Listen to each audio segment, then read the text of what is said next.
They've generally not used it in that capacity because they've had better options, though we know that it was built with that specification because the Belarusians who also utilize the system have claimed that that's the case.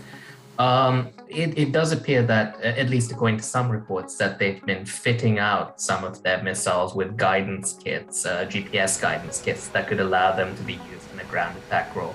What does that tell us about what the Russians are facing now? I mean, the one interpretation is that it speaks to material shortages, but I'd say it's a bit premature to make that argument just yet.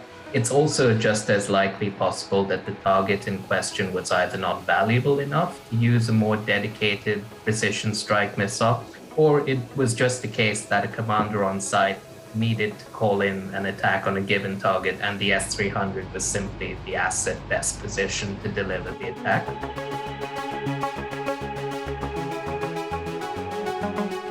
Payload of around 140 kilograms is well shy of what you would have on, for example, the average cruise missile, let alone a ballistic missile. So if you were targeting, for example, a hardened target or trying to do substantial damage to a military asset, this isn't really something you would automatically use. It might be a bit more useful either if you were using it as a terror weapon, which is always a possibility, or if you're attacking something relatively soft-skinned, a part of trucks or something like that.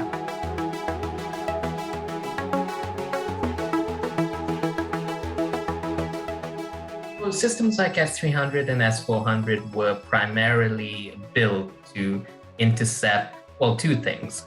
One was relatively high-flying targets at very long ranges, so things like AWACS aircraft and tankers, and that's what the very longest range missiles on the 40N6 and the 48N6 were built to intercept.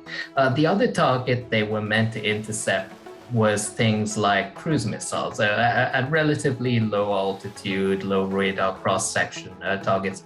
But when you look at GMLRS systems like HIMARS, you're looking at missiles that fly on a trajectory that these systems really weren't built to engage with, essentially. So in essence, it's not their dedicated function, so they don't really have either the radar or the interceptors to play a counter rocket and artillery mortar role.